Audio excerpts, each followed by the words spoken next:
copy space. It's not a coincidence, I don't think, that #1 best-selling file that you had showed a lot of copy space too. I wrote that it was Ben White's image was #1, and there's copy space up there. And so this little thing up on the left, that's actually a filter that's in the Adobe Stock search engine. It's such a requested thing from customers. We put a filter in for search where Adobe Sensei is the artificial intelligence built within Adobe applications. It'll recognize images that have copy space, and with a customer search, it clicks this filter, it's going to only show those files that do have copy space. Sorry, Matt, does it work based on the keywords? I mean, nope. It's looking at the content itself and recognizing it. You can add a keyword if a customer searches with a keyword and not the filter, but you don't have to add a keyword in order for this filter to work. It's just very cool. The image. Yeah, it's pretty slick. And so this is very usable content. You think about the end use case. The designer can just easily add text overlay here. Like here, I just add, just wrote emphasize space for copy on there, and that worked just fine. Simple, easy peasy, right? Size matters. You want to submit, I already mentioned this once, but you want to submit the maximum file size that your camera is capable of producing.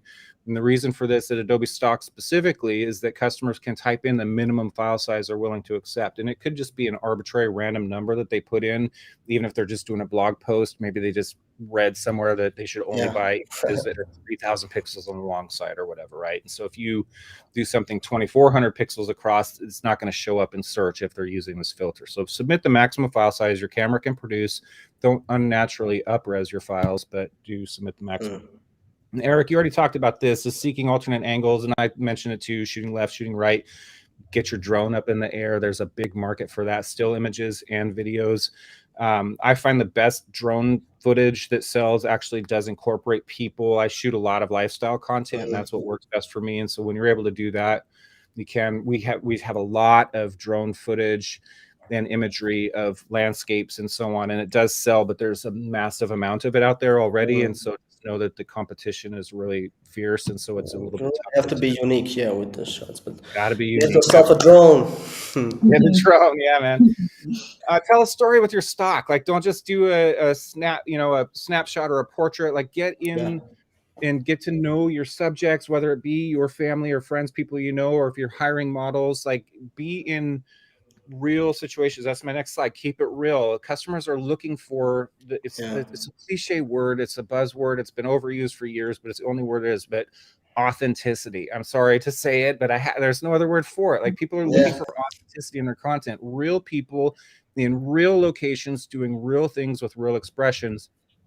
That is going to set your content above the rest. Like, gone are the days, back when Microstock first started, like, you could put up an isolated white background, you get two white businnesmen shaking hands or wearing suits. It really makes me nauseous looking at those, with perfect white teeth, and they just very happy, like a businessman in a business suit. That's what a CEO the looks women like. with the salad.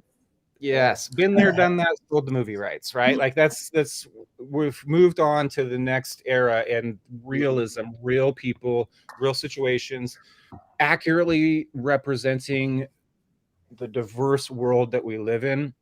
So diversity is the #1 thing that we hear customers want more of. They want more diverse, representative, inclusive content. And so what does diversity mean to you?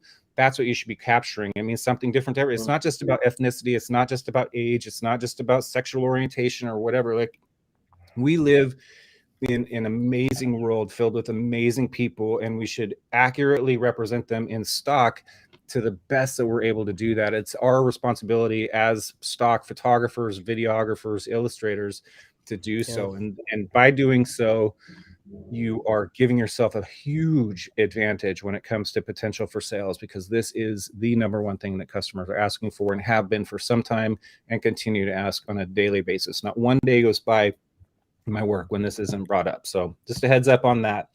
And then when you're doing shoots, like, don't just focus on what's in front of your camera. Like, look at the whole thing. I make a lot of money selling pictures of people. Like this shot in the upper right corner. My wife and I went up to go bald eagle watching, speaking of bird photography, right? Went up to go looking at eagles in Washington State. I set up a tripod. My wife's not a photographer, but I made her get behind the camera so I could take a picture of her being a photographer. Now that reaches camera stores for potential customers or photography clubs or whatever. right? And so I did a live stream with a green screen in the background. And then I shot a video doing that, and that sells for me every now and then. I don't always hire hair and makeup stylists for my shoots, but when I do, I take a picture of that process taking place, right? And so that kind of stuff is gold as far as I'm concerned. I'm always looking for stock opportunities. I don't remember where I was driving, but I saw this sign and thought, wow, that's pretty specific to me. Turns out they were talking about watch out for cows because we almost hit right after. But just stock is everywhere. Look for it and you get motivation and ideas. And so that leads to my next piece of advice is to have a plan. It's okay to just upload the content that you capture just organically on your day-to-day basis. And I do that all the time. And sometimes, you get lucky and you get a bestseller. But usually if I'm strategic about what it is I'm capturing, I write out a shot list and I get organized and formalized. I get a lot more useful sellable content, especially when I'm investing money in my shoots, hiring models or paying for a location or both. I want to maximize the return on my investment in time and money. And the way to do that is to stay organized. I don't always, I'm not militant about sticking with the list. Like, oh, next we have to do this shot. Like there's a flow and you go with that. But often you kind of find a pause like, oh man, what's next? Well, then you can refer to this shot list. And so in our Discord community, we have a really active community of stock contributors in Discord. And one of our members, Sheila, she shared this like image of her desk. Like she writes down ideas as she gets them. And I think it's such a good idea. I've got a notebook right here, like ideas come to me and I write them down and then I'll, try to incorporate that as I'm doing it. But when you just be organized however you are and have a plan. Real quick, I know I'm fighting the clock here, but no worries. Intellectual property is something we want to watch out for. Like you showed that illustrative editorial image of Nike shoes. Well, here in this image, if you look, Nike shoes, not a good thing because I was doing a commercial shoot. And so for commercial licensing, you cannot have branded elements like trademark logos, anything like that. And so I did this shoot. I had this model cover up the Nike logo while, on the foot that she's stretching with. So that took care of that. But then that's the problem. So that's a 1 second clone or whatever. And then also there's this tiny little logo on her hip. I'm not familiar with the brand, but that's a deal breaker. That's your image will be rejected for an intellectual property violation if you submit it like that. And so I cropped out her foot. I mean, I could have cloned out the logo, no problem. And then I just cloned out that little logo and, easy peasy. That's a successful stock image for me as well.